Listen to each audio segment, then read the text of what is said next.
안녕하십니까, 사경환입니다. 사회조사 분석사 2급 2019년도 3회 필기 기출문제 풀이 시작해 드리도록 하겠습니다. 1과목 조사법문론 1 관련해서 강의 시작하는데요. 1번 문제입니다. 질문 문항에 배열에 관한 설명으로 옳은 것은? 이라는 질문입니다. 특수한 것을 먼저 묻고 일반적인 것을 나중에 배열한다. 개인의 사생활, 민감한 내용을 먼저 배열한다. 시작하는 질문은 흥미 유발을 쉽게 응답할 수 있는 것을 먼저 배열한다. 문항에 담고 있는 내용의 범위가 좁은 것으로부터 점차 넓어지도록 배열한다. 핵심을 말씀을 드리게 되면 이 지문의 핵심적인 내용은 질문 문항의 배열에 관한 문제가 되겠습니다. 이 배열은 질문지 배치에 따라서 큰 영향이 발생할 수 있으므로 배열적인 문제는 상당히 유의 있게 살펴보셔야 될 것 같습니다. 자, 우선적으로 이론적인 부분부터 설명드리도록 하겠습니다.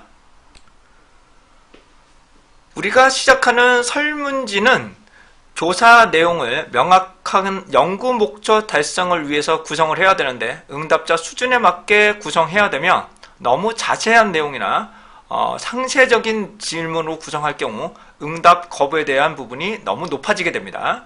따라서 질문지 관련한 시험 문제라면 여러분들 직접 응답자나 연구자라는 측면을 생각하시게 되면 비교적 쉽게 맞출 수 있는 문제가 되겠습니다. 자, 기본적인 질문지에 대한 배열에 대해서 고려를 해드리게 되면 우선 핵심입니다. 질문지법의 가장 핵심은 깔때기 형태가 됩니다. 깔때기. 깔때기라는 것은 이제 이렇게 점점점 좁혀나가는 것을 우리는 깔때기라고 보실 수가 있겠죠. 이 깔때기라는 것은 우선 시각을 점점 좁혀나가는 것을 말하게 됩니다. 그래서 과거로부터 최근, 그래서 응답자의 시각이나 기억을 점점 좁혀나갈 수 있도록, 그래서 몰입도를 높일 수 있는 것이 깔때기 형태가 되겠습니다. 그렇기 때문에 쉬운 것부터 어려운 문항, 그래서 일반적인 것부터 특수한 것, 그러니까 보편적인 것부터 점점 내가 묻고자 하는 특수한 부분으로 한정하는 것이 중요합니다. 그래서 인구 통계학적 분포가 나오는데요. 여기서 말하는 인구, 사회, 경제적인 질문에 대해서는 여러 가지 내용들이 좀 민감한 부분이 있기 때문에 이런 것들은 맨 뒤에 배치를 하고요. 어려운 문항일수록 중간이나 맨 뒤에 배치하는 부분을 병행해서 진행을 합니다. 그 다음에 집중할 수 있는 것은 모아서, 그 다음에 이전 효과가 되는 것은 멀리 배치한다고 나오는데 이 부분은 조금 보충적으로 설명을 좀 드리도록 하겠습니다. 여기서 말씀드린 집중할 수 있다는 것은 예시를 한번 들어보도록 하겠습니다. 전반적인 만족도에 대해서 한번 살펴보도록 하겠습니다. 우리가 일반적으로 교육 만족도에 대해서 조사를 한다고 가정하겠습니다. 만족도에는 교육 내용도 있을 수 있고요. 그 다음에 강사진, 지원 서비스, 여러 가지가 있을 수 있겠습니다. 이런 문항들이 있다면 전반적인 만족도를 질문하기 위해서 하위를 구성할 경우는 이럴 경우는 하나로 한 장에 가급적이면 동일하게 배치를 하시는 것이 응답자로 하여금 집중 정도가 상당히 높아지게 됩니다. 그런데 여기 나오는 이전 효과가 나오는데 이 이전 효과라는 것은 앞에 문항 때문에 뒤에 문항이 왜곡이 된다, 변화될 수 있다면 이런 경우는 멀리 배치를 해야 됩니다. 근데 이게 어떨 때는 모으고 어떨 때는 멀리 배치하냐 이렇게 질문하시는데 우선적으로는 전문가들이 배열을 우선적으로 어떻게 해야 되는 건지 노하우를 수록을 포함을 하셔야 되고요.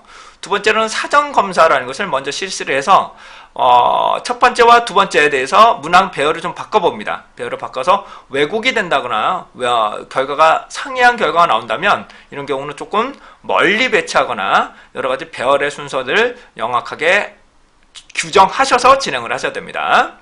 자, 이전 효과라는 것은 다시 한번 말씀드리면 앞에 배치된 문항에 따라서 이에서 뒤의 문항이 왜곡이 되거나 변화될 수 있는 경우, 즉 앞에서는 너무 예를 들어 그런 경우가 있겠죠.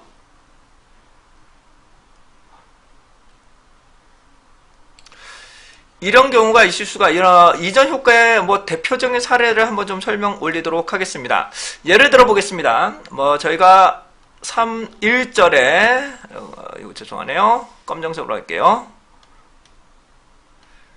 3.1절에 대해서 저희가 뭐 홍보 영상을 찍는다고 가정을 할 때 여러 가지 광고 매체들이 있을 겁니다. 그래서 뭐 3.1절에 대해서 여러 가지 내용들이 있는데 갑자기 중간에 일본 뭐 연예에 대해서 뭐 홍보 효과가 나온다면 앞에 문항 때문에 상당히 뒤에 문항이 상당히 왜곡될 수 있을 수가 있겠죠. 그렇기 때문에 해당하는 부분에 대해서는 이전 효과도 상당히 중요한 부분으로 보실 수 있게 되겠습니다. 이거는 단기간에 습득되는 부분은 아니고 우선 필기 부분에 대해서는 우선은 집중할 수 있는 것은 모아서 그다음에 이전 효과가 될 경우는 멀리 배치한다고 보시면 되실 것 같아요. 그렇다면 응답 보기를 보시면서 어떻게 문제를 보충적으로 설명 올리도록 하겠습니다. 자, 구체적인 보기가 될 것 같습니다. 자, 특수한 것을 먼저 묻고 일반적으로 물어보는 것이 아니라 저희는 일반적인 부분부터 먼저 물어보고 그 다음에 특수한 것을 나중에 물어보는 것이고요.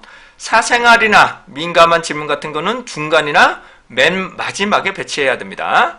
자, 시작하는 질문은 당연히 흥미 유발을 해야지 응답자로 하여금 집중 정도가 높아질 것이고요. 그 다음에 좁은 것부터 넓은 것보다는 광범위한 부분으로부터 점점 시야를 좁혀 나갈 수 있는 이렇게 깔때기 형태로 배열하는 것이 상당히 중요한 부분이 되겠습니다.